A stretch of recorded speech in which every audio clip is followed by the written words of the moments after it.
Hola, ¿cómo están todos nuestros seguidores? Buenos días, buenas tardes, buenas noches por estar con nosotros en este programa.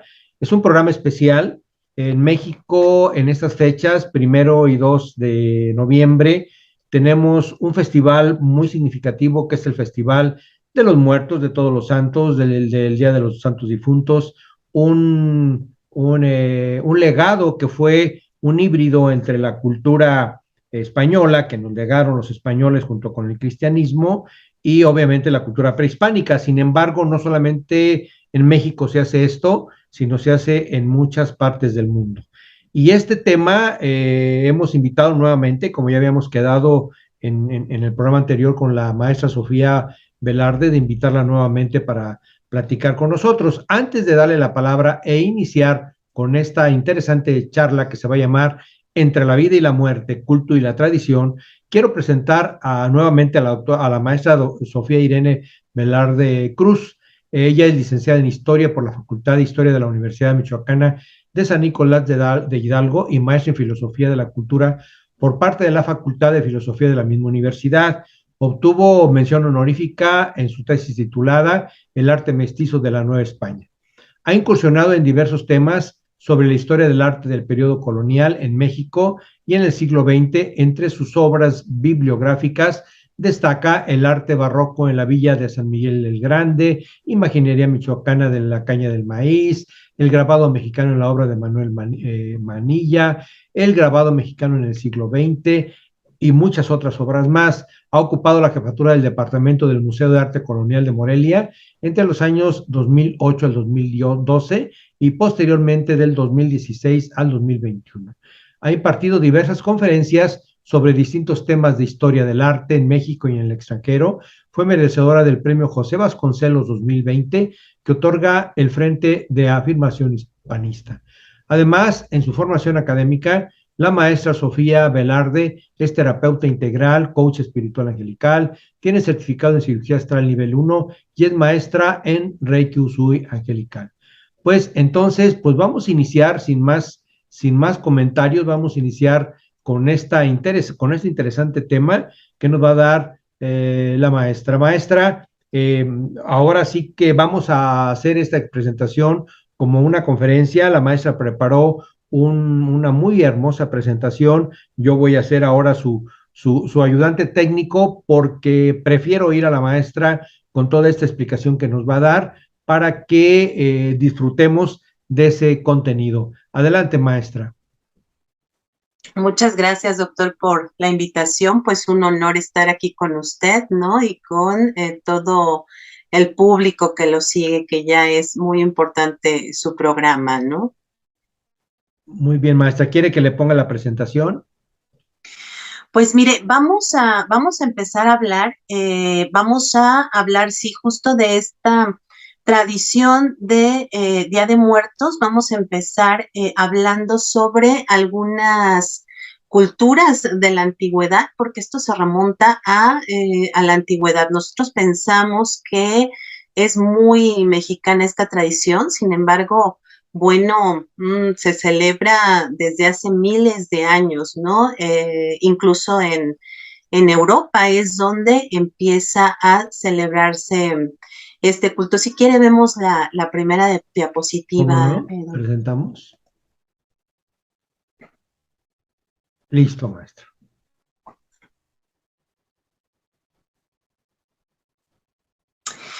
Bueno, sí, justamente se llama Entre la muerte y la vida, culto y tradición. Vamos a la segunda, por favor. Bueno, esto empieza en las tradiciones de las culturas celtas. Las culturas celtas se encontraban en el norte de España, lo que por ejemplo hoy es la región de Cantabria, algunas otras regiones, en algunas regiones de Francia, y ellos tenían un calendario donde este coincidía con varias de las estaciones del año. Y en estas estaciones del año celebraban diversas festividades, muchas dedicadas a los dioses. La que nos interesa hoy en día es una celebración que se llama Samaín. Y esta coincidía en el calendario celta, que lo estamos viendo ahí, con la última recolección de la cosecha. Y bueno, el calendario celta no era igual que en nuestros días, pero se presume que justamente la celebración de Samaín tenía lugar por estos días, ¿no? Finales de octubre, principios de noviembre. Era movible porque muchas veces lo hacían coincidir o casi siempre lo hacían coincidir con la luna llena. Y entonces en esta celebración que se llama Samaín es de las pocas que no estaba dedicada a los dioses, sino que ellos lo consideraban como el fin de su calendario, el comienzo de un nuevo año. Ellos consideraban que había dos periodos durante el año, uno era de luz y el otro de oscuridad. Y justo en estas épocas comenzaba el periodo de oscuridad. ¿Por qué? Porque, bueno, se había recogido la última cosecha, como decíamos, comenzaba el frío intenso, las cosechas estaban resguardadas para que les pudieran alimentar hasta por ahí de los meses de febrero, marzo, que empezaba la nueva cosecha. Los animales también se resguardaban y empezaba un periodo de oscuridad. Pero justamente en un par de días ellos consideraban que se abría un portal. Y este portal permitía la entrada de todos los espíritus de sus ancestros. Pero también además de la entrada de los espíritus de sus ancestros, se consideraba que también podían entrar otro tipo de entidades, espíritus que no descansaban, entidades malignas, y también se abría un portal no solo a los espíritus de los que habían vivido en la tierra, sino también a lo que se conoce como el mundo férico. El mundo férico es este mundo de los duendes, de las hadas, de muchos seres mitológicos, ¿no? Que existen en España, no solo en el norte de España, sino también en Irlanda, en Inglaterra, en muchos lugares, ¿no? Que también tenían vigencia para los pueblos nórdicos, por ejemplo. Entonces, esta noche se abrió un portal para todo este tipo de seres donde convivían los vivos con los muertos y con todo este tipo de seres que nosotros consideramos del mundo férico. Y bueno, pues a los ancestros justamente se les recibía con una ofrenda de comida, de fruta, pero para resguardarse, y aquí vamos a ir entendiendo un poco de lo que va a ser otra tradición, que es la que conocemos como Halloween, para resguardarse de estos espíritus o entidades negativas, de estos seres del mundo férico que no eran tan bondadosos, había algunos que eran bondadosos, había otros que no, entonces ellos tendían a disfrazarse para que no les reconocieran. Dejaban también ofrendas fuera de sus casas para que estos seres, entidades negativas o fantasmas chocarreros, como podríamos considerarlos ahora, pasaran, tomaran su ofrenda y se fueran y no les molestaran. Era muy importante para ellos dejar una ofrenda para sus ancestros, ya que si no la dejaban, los ancestros no descansarían nunca en paz y se quedarían siempre en la casa de sus descendientes sin descansar. Entonces esto, bueno, tiene lugar en la tradición celta. Ponían también, por ejemplo, algunas luces, fuego dentro de lo que se consideraban como nabos. Podemos ver la siguiente diapositiva, doctor, por favor. Bueno, aquí vemos una imagen que nos recrea esta tradición, ¿no? Del portal que se abría entre vivos y muertos en esta fecha, que es la tradicional festividad del Samaín. La siguiente, por favor, doctor. Bueno, entonces también ellos podían o tendían a poner algún fuego fuera de sus casas, también justamente. Bueno, esta tenía dos razones y que también vamos a ir viendo en varias culturas de la humanidad, incluido México, en donde se ponía una luz para atraer a casa a los ancestros, pero también para repeler justamente a estas entidades negativas. Y estas luces, bueno, pues recordemos en ese entonces, pues obviamente no había luz eléctrica, entonces esta luz se ponía dentro de un nabo, justamente para que el viento pues no apagara la vela o el fuego que estaba encendido ahí adentro, ¿no? Podemos ver la siguiente. Bueno, como le digo, se ataviaban para engañar a estos espíritus o entidades negativas. Y vamos a seguir, vamos a ver la siguiente, por favor. Y bueno, ¿qué ponían como ofrendas ellos? Bueno, pues podían poner toda clase de semillas que habían recolectado. Como dijimos, esta era la última cosecha. Frutos, semillas, frutos secos u ofrendas de comida. La siguiente, por favor. Y bueno, ya adentrándonos un poco más en la historia, cuando llega el cristianismo, para el cristianismo va a ser muy difícil acabar con estas fiestas o tradiciones, ¿no? De todos estos pueblos que se asientan en el norte de España, que ya no eran los celtas, llegan otras culturas por ahí a residir en el territorio, pero bueno, todas estas culturas retoman, ¿no? Justamente todas estas fiestas y celebraciones. Y como se les hace tan difícil, bueno, pues van a empezar a recurrir a hacer de estas fiestas que el cristianismo considera como paganas, las va a dedicar ahora a ciertas figuras o personajes del catolicismo. Entonces, en el siglo IX, el Papa Gregorio IV designa el 1 de noviembre como el Día de Todos los Santos. Y esto es así, entendible como el Día de Todos los Santos, todos los que hasta ese entonces, habían sido nombrados santos por milagros que habían hecho, porque habían defendido y difundido el cristianismo, porque habían muerto como mártires. Entonces, bueno, esta es una imagen que vemos donde la iglesia festejaba el Día de Todos los Santos, que es literal, es el Día de Todos los Santos, y que bueno, a la fecha se sigue celebrando el día 1 de noviembre, la iglesia celebra el Día de Todos los Santos, incluidos los que, bueno, los que se han nombrado como santos desde la antigüedad, ¿no? Desde el principio del cristianismo. Es esto, ¿no? El Día de Todos los Santos. Y el 1 de noviembre, el 2 de noviembre se celebraba la fiesta de los fieles difuntos y así lo vemos todavía muchas veces en el calendario, ¿no?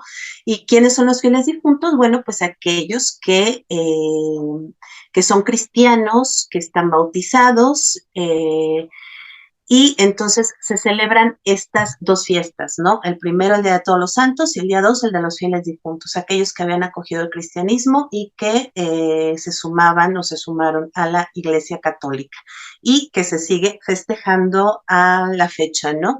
Entonces, la Iglesia Católica hace esta fiesta de alguna manera para tornarla cristiana, ¿no? Porque pues todos los pueblos europeos, o bueno, muchos de los pueblos europeos de estas regiones, pues seguían haciendo, ¿no? Estas festividades, pero que ya para la Iglesia Católica ahora van a ser paganas. Entonces, bueno, si quiere, continuamos un poquito, doctor. Y bueno, vamos a hablar primero de esta tradición del Halloween, que ha sido muy criticada muchas veces. Se dice que es una tradición banal, superficial de Estados Unidos. Sin embargo, tiene raíces bastante espirituales y que vienen justamente de muchas tradiciones también irlandesas, ¿no? Eh, esta tradición también en Irlanda se creía que por estos días, aún y con otro calendario, pues justamente también regresaban, bueno, las almas de los ancestros, se abrió un portal entre los dos mundos. Y pues resulta que todas estas tradiciones llegan eh, a Estados Unidos con la llegada de irlandeses al territorio, que comienzan a llegar, bueno, pues algunos en el siglo, a finales del siglo XVIII y en el siglo XIX. Entonces, por ejemplo, ¿de dónde viene esta tradición del disfraz? Pues de lo que ya decíamos, ¿no? De querer engañar a los fantasmas que rondaban por ahí. Justamente, por ejemplo, esta tradición que nosotros conocemos ahora, que es dulce o truco, justamente es cuando los personajes de estas antiguas culturas dejaban las ofrendas a la puerta de la casa para que los fantasmas o estos seres como duendes y hadas recogieran la ofrenda y se fueran, ¿no? Sin hacer ninguna maldad a la familia, ¿no? Esto viene entonces, bueno, pues desde hace miles de años. Y en Estados Unidos nosotros ya vimos, por ejemplo, que también se prendían luces dentro, en ese entonces, dentro de nabos, justamente para guiar a las almas de los ancestros, pero también para alejar a todos estos fantasmas o entidades negativas. Sin embargo, en Estados Unidos se va a comenzar a utilizar la calabaza, que es más grande y se va a empezar a tallar en esta forma, ¿no? Pero bueno, pues realmente la idea era solo alumbrar, ¿no? Este camino o protegerse y resguardarse de estos espíritus y entidades negativas o lo que conocemos como fantasmas. Hay, por ejemplo, por ahí una leyenda clásica irlandesa que se conoce como Jack y la linterna. Y resulta que Jack era un hombre, pues, totalmente embabucador, jugador, tomador, y siempre, pues, hacía fechorías. Entonces, justamente una noche en que se da este contacto entre vivos y muertos, Jack se encuentra con el diablo, lo engaña. Hay varias versiones de la historia, pero bueno, lo engaña, hace que el diablo se convierta en una moneda y cuando el diablo se convierte en una moneda, la guarda en su bolsa, pero en la bolsa trae él un crucifijo de plata. Entonces el diablo queda atrapado ahí y Jack le conmina a sacar el crucifijo siempre y cuando el diablo le prometa no llevarse su alma. Y así, bueno, pues el diablo se va muy enojado y Jack prosigue su camino siguiendo el mismo de embabucador, de tramposo, de jugador, de tomador. Y cuando muere, bueno, pues obviamente es echado del cielo, no, bueno, no les permitida la entrada, pero tampoco les permitida la entrada al infierno. Y cuando Jack se va del infierno, el diablo le avienta una tiza de carbón encendido. Jack la guarda dentro de un nabo y prosigue por ahí todo el resto de su vida solamente con la luz que tiene en el nabo encendido, ¿no? Y se supone, bueno, que todavía habita. Entonces, bueno, esta es una historia irlandesa y que, bueno, pues que llega a Estados Unidos, ¿no? Esto es por lo que toca a algunos de los pueblos europeos y lo que llega a Estados Unidos. Y bueno, en México también vamos a tener un culto bastante similar. Y este se da desde la época prehispánica, desde antes de la llegada de los españoles. Ya varios cronistas, como lo es, bueno, si quiere pasamos a la siguiente diapositiva porque ya nos quedamos ahí. Bueno, mire, esa es una imagen que nos muestra a Jack con la linterna, ¿no? Este famoso personaje. Sí, seguimos, doctor, la siguiente, por favor. Bueno, entonces en el México prehispánico va a haber también cierto culto a la muerte, pero también justamente los cronistas, algunos eh, frailes que llegan a evangelizar y que comienzan a estudiar toda esta cultura de los antiguos pueblos que habitaban en Mesoamérica, en lo que hoy es México, eh, ven que justamente también el calendario de los pueblos prehispánicos variaba en comparación con el que tenemos hoy, que es el cristiano. Ven que hay un día del año que se celebraba lo que se conocía como el Micahuitontli. Esto nos lo narra el dominico Diego de Durán, y nos dice que el Micahuitontli, él ve que es la fiesta de los muertecitos, es decir, la fiesta de niños inocentes muertos. Y los pueblos prehispánicos ofrecían ofrendas y sacrificios a honra y respeto de estos niños. Y esta fiesta precedía a otra que era la fiesta grande de los muertos, en donde se hacía una gran solemnidad.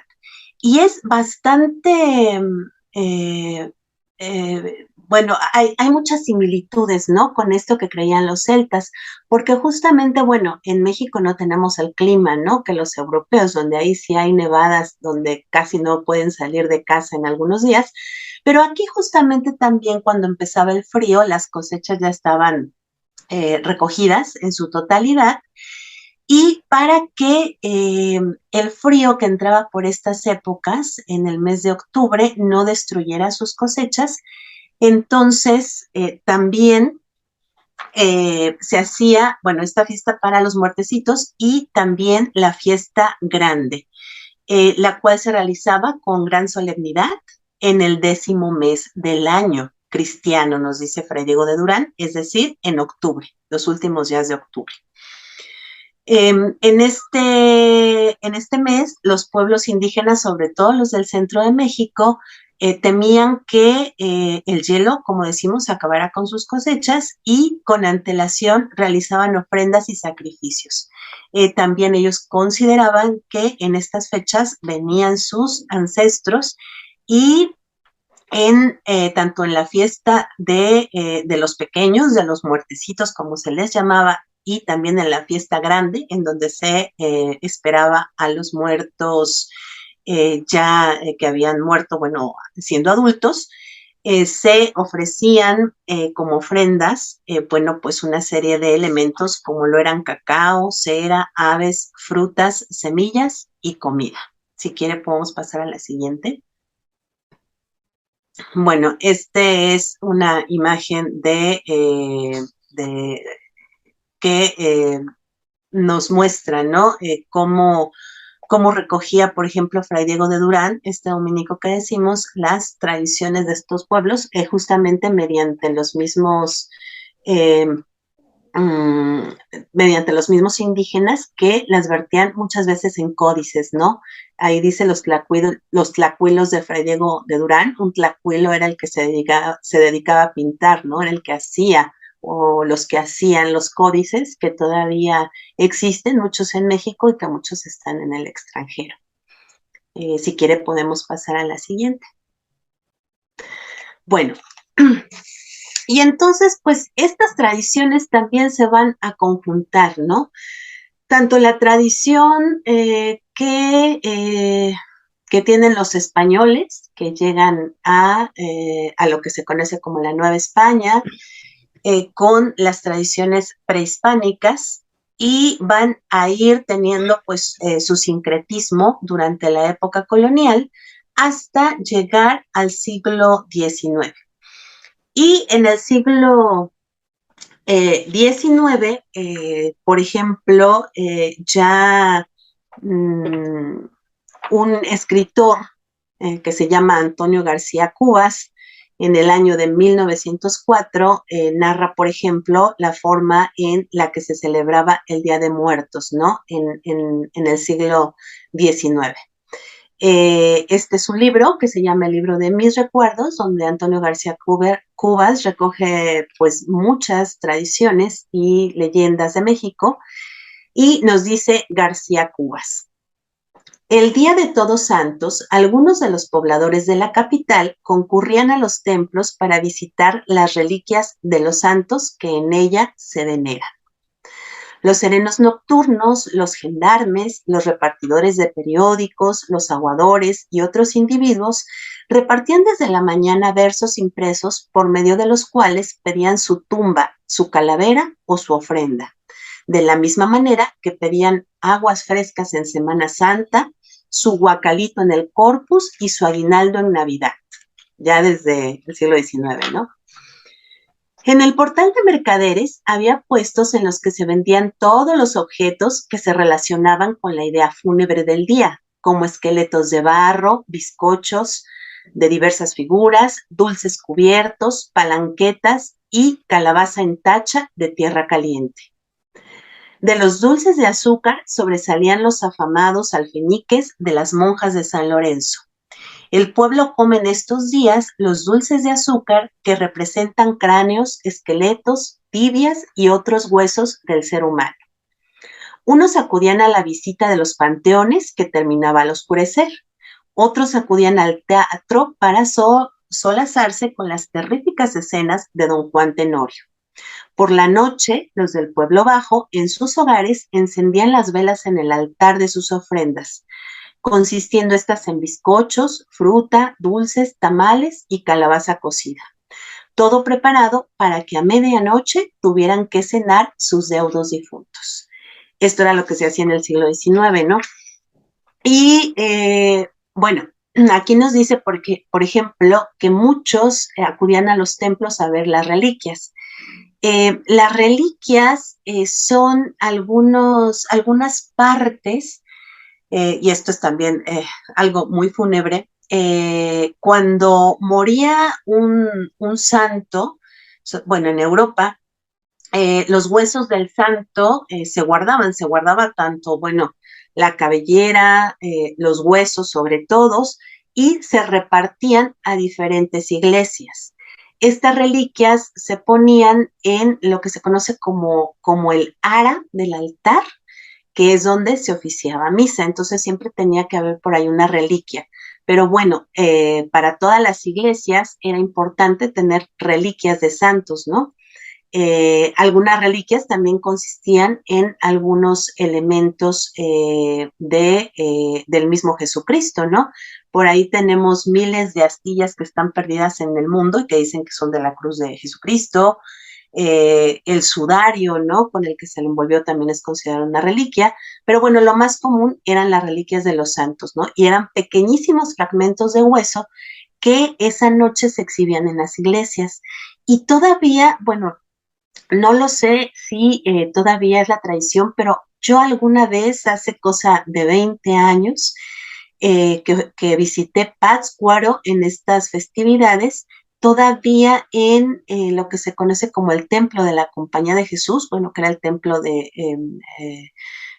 los jesuitas, había sido el templo de los jesuitas, todavía se exponían durante el 1 y el 2 de noviembre algunas reliquias que se tenían en esta iglesia. No sé si lo sigan haciendo, pero yo por lo menos las vi hace cosa de 20 años, ¿no? Esto por las reliquias. Si quiere pasamos a la siguiente imagen, doctor. Todavía, Bueno, le pues interrumpo, maestra, todavía hay bastantes iglesias que tienen reliquias, incluso tienen supuestamente los cadáveres de algunos santos hombres, sacerdotes, y que están creciendo y los tienen en lugares muy, muy particulares en toda esa zona de Michoacán. Acabo de sí, ir hace unos 2 meses. sí, efectivamente, doctor, efectivamente. le digo, en Pátzcuaro yo lo vi, lo que deben tenerlas, lo que no sé es si las sigan exhibiendo, porque bueno, entonces esta es una costumbre que data desde el periodo colonial, ¿no? Y que llega al siglo XIX a México y que le dio por lo menos en el año que sería 2004, 2005, yo vi todavía estas reliquias expuestas en Pátzcuaro, ¿no? En esta iglesia. No recuerdo las reliquias de qué santo eran, pero también los jesuitas fueron muy dados, ¿no? A tener reliquias y estas reliquias por lo regular se mandaban desde Europa, ¿no? Que era donde habían muerto la gran mayoría de los santos, ¿no? Porque bueno, en América fue difícil hasta últimas fechas, ¿no? Tenemos beatificaciones y santificaciones de algunos hombres y mujeres, pero bueno, en esta época todas las reliquias prácticamente venían de Europa, ¿no? Sí. Adelante, maestra. Sí, si podemos pasar a la siguiente diapositiva. Y bueno, estos son algunos de los altares que se ponen hoy día en México. Eh, prácticamente México es el único que resguarda la tradición. En España ya es difícil ver esto, ¿no? Por ejemplo, en el norte de España sí se sigue recordando un poco la fiesta de Samaín, pero esto se sigue considerando como cierto paganismo, ¿no? Ya no se hace, la han rescatado pues algunas religiones, ¿no? Como esta que ahora florece en Europa, floreció en Estados Unidos y está llegando a Latinoamérica, que es conocida como la Wicca, ¿no? Que es pues un culto a la naturaleza, a los dioses de la antigüedad de estos pueblos celtas, en fin, ¿no? Pero bueno, en México seguimos teniendo esta tradición pues muy arraigada. Ahí vemos, por ejemplo, lo que se conoce como un altar, en donde podemos observar diversos elementos que son muy simbólicos, ¿no? En todos los altares de México, que son, por ejemplo, las flores, que pues con su aroma se atrae a los ancestros, las velas o veladoras tienen prácticamente la misma connotación que tenían en el pueblo celta, que era guiar las almas de los difuntos a la casa, pues las ofrendas de fruta, el papel picado para adornar, ¿no? Y con este gran colorido que tenemos en México, el agua, que bueno, pues es un símbolo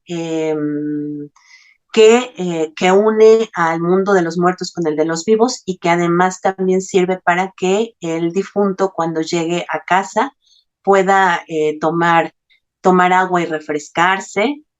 La sal, que también es un elemento significativo desde la antigüedad. Esto de la sal es bastante controversial porque muchas veces se ha considerado la sal como algo malo, ¿no? Que incluso se dice, bueno, es que si tiras la sal es que te salas. Y realmente la sal se ha considerado como protectora desde diversas culturas antiguas de la humanidad, ¿no? Es protectora y justamente en algunas regiones se considera que al poner la sal, solo llegan las almas de los ancestros de la familia y no se entrometen así entidades negativas o que puedan hacer daño a la casa, ¿no? En varias regiones de México se cree esto. Los altares pues son diferentes para cada una de las poblaciones de México. Por ejemplo, es uno pues típico del centro de México. Aquí en Michoacán son un poco diferentes porque se hace toda una estructura, un arco con diversas simbologías, ¿no?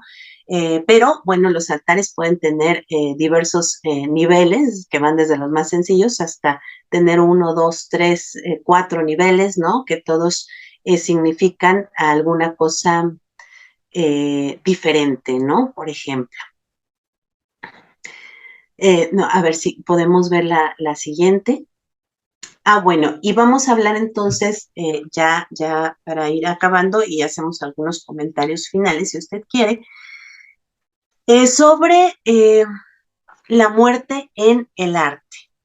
Y bueno, esta idea de la muerte, no puse ninguna imagen, pero bueno, desde Europa en la Edad Media comienzan a surgir algunas representaciones con esqueletos o calaveras, pero a estas representaciones se les conocía como la danza macabra y lo que trataban de referir en estas alusiones a los esqueletos era algo muy católico, ¿no? Era recordar que pues todos vamos a morir, que nuestras acciones deberían ser buenas para pasar, ¿no?, a lo que el catolicismo considera como un lugar celestial, el paraíso, y son ideas, le digo, macabras, fúnebres, que provocan miedo al espectador.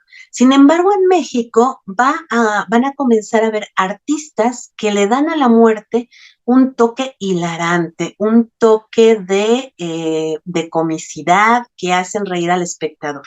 Y uno de estos primeros artistas lo es un grabador del siglo XIX que se llama Manuel Manilla. Todos pensamos que es José Guadalupe Posada el que comienza a hacer el tema de la muerte divertido o hilarante. Sin embargo, le precede Manuel Manilla. He estudiado yo bastante Manuel Manilla, pero aún no sabemos el año en el que nació. Manuel Álvarez Manilla era su nombre completo. No sabemos el año en que nació, sabemos que trabajó en la Ciudad de México porque sus trabajos se encuentran en varias imprentas de la ciudad, de lo que en ese entonces eran varias imprentas en la ciudad. Se presupone que comienza a trabajar por ahí del año de 1870, algo así. Y esta es una obra de Manuel Manilla, ya de las finales, de finales del siglo XIX, y que nos representa, por ejemplo, a la Torre Eiffel, ¿no?, hecha con calaveras y huesos. Entonces, él ya no le da a la muerte este carácter de fúnebre o de tenebroso o de macabro, sino que van a empezar a hacer imágenes que provocan la risa o la hilaridad del espectador. Si quiere, podemos ver la siguiente. Esta es otra imagen de Manuel Manilla. Ahí tenemos al esqueleto, incluso ataviado, ¿no?, con el sombrero de copa, que era clásico, ¿no? Bueno, era la moda del siglo XIX, en esa mesa que conjuga también varios elementos interesantes. La siguiente, por favor, doctor. Esta es una de las imágenes, tal vez de las más reconocidas de Manuel Manilla, se llama La Calavera Tapatía, y bueno, pues ahí vemos a dos personajes, ya uno vestido con un traje que podemos considerar muy mexicano, con una figura también esquelética que representa a un personaje femenino, ¿no? Y ahí, bueno, pues estas imágenes que ya no dan temor, ¿no?, sino que ya provocan la risa del espectador, ¿no? Y bueno, el texto escrito, pues justamente es lo que hoy conocemos como una calavera, ¿no? Algo escrito en prosa que también hacía reír y que podía mencionar a diversos personajes, ¿no?, reconocidos en ese momento. Leo, todo esto es de ya el último tercio del siglo XIX. Pasamos a la siguiente. Y bueno, después el que retoma y el que va a ser, digamos que uno de los artistas, que es el que imprime ya este sentido totalmente divertido e hilarante de la muerte, pues lo va a hacer José Guadalupe Posada.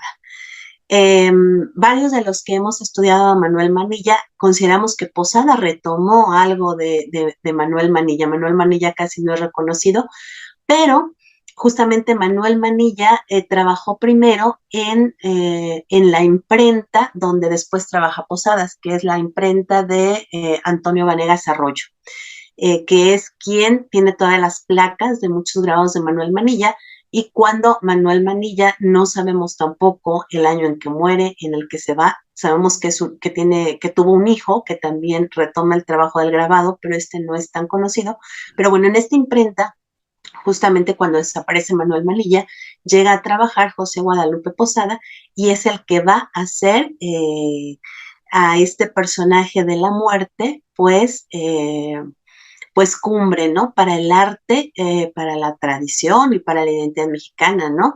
Con el famoso personaje de la Catrina. Y que la Catrina, pues no es otra cosa que un esqueleto ataviado como se ataviaban pues las mujeres de las clases altas de México en el siglo XIX. Si quiere, vemos la siguiente, doctor. Aquí tenemos, por ejemplo, otra imagen de Posada. Podemos encontrar miles de imágenes de José Guadalupe Posada en Internet, así pues nada más que los que nos están escuchando, si quieren conocer más del trabajo de Manuel Manilla o de José Guadalupe Posada, pueden ir al Internet y ver todo el arte que estos personajes configuraron en el siglo XIX. Bueno, José Guadalupe Posada en los primeros años también ya del siglo XX, ¿no? No sé si hay otra. Se acaba la presentación. Y bueno, pues esto es, ¿no? Un poco sobre el tema del culto a los muertos, de las ideas de que a través del año tienen ellos la manera, ¿no? De volver al mundo de los vivos.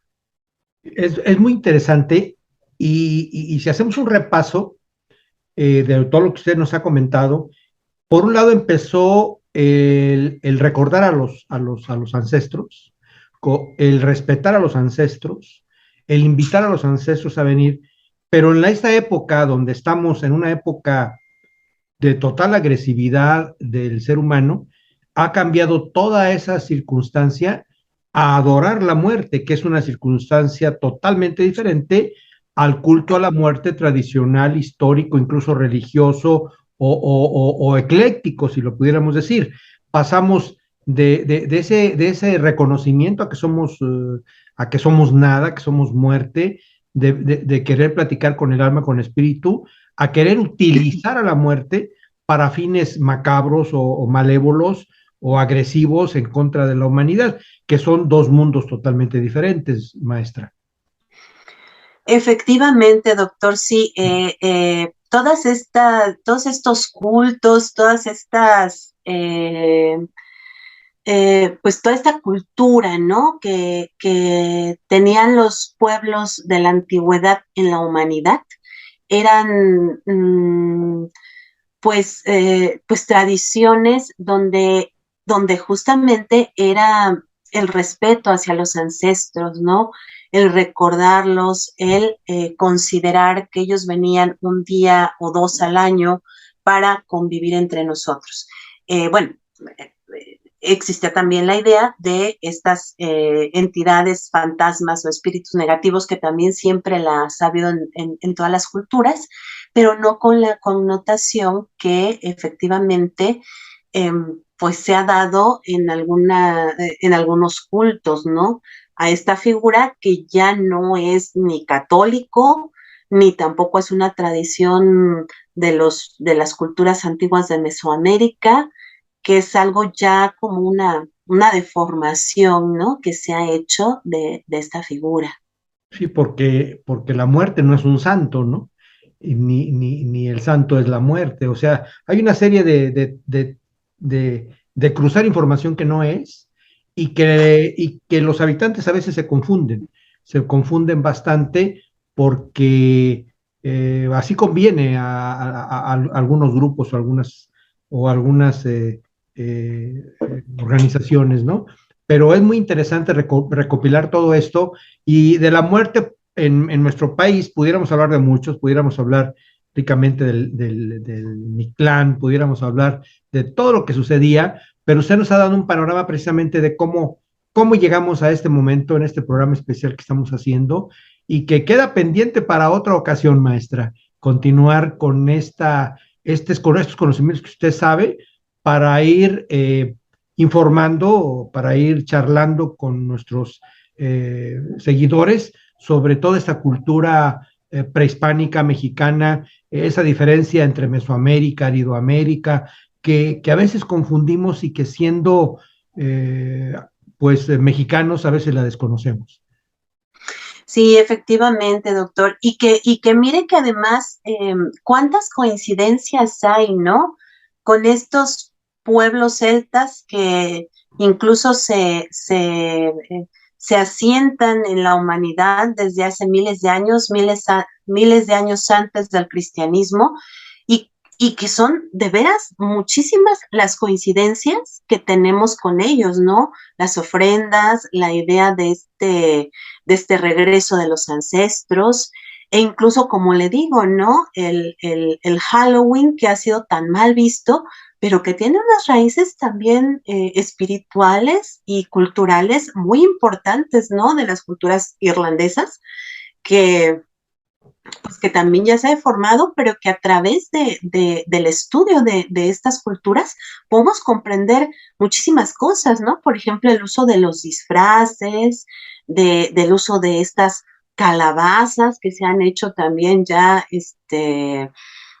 muy famosas incluso en las películas, ¿no? En las películas en el cine norteamericano, en fin, ¿no? O sea, una explicación y unas coincidencias enormes que se tienen a través de la humanidad y de distintas culturas sobre este culto a los muertos, ¿no? Y sobre estas ideas del retorno de los mismos en ciertos días del año. Un culto que que era muy respetuoso. Por ejemplo, en Japón, los kami son totalmente respetuosos a los ancestros.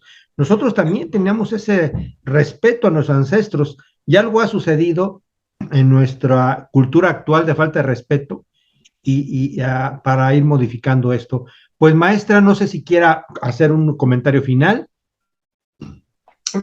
Pues quizás nada más, doctor, instar, ¿no? Instar a los que nos escuchan pues a estudiar un poquito más nuestras costumbres, nuestras tradiciones, pues fomentar esta costumbre que a mí me parece pues muy loable, ¿no? De la honra a nuestros ancestros. Bueno, aquí Michoacán es uno de los lugares que por excelencia tiene unas tradiciones maravillosas en torno a este culto y que muchas de estas se dan en lo que se conoce como la zona lacustre del lago de Pátzcuaro, ¿no?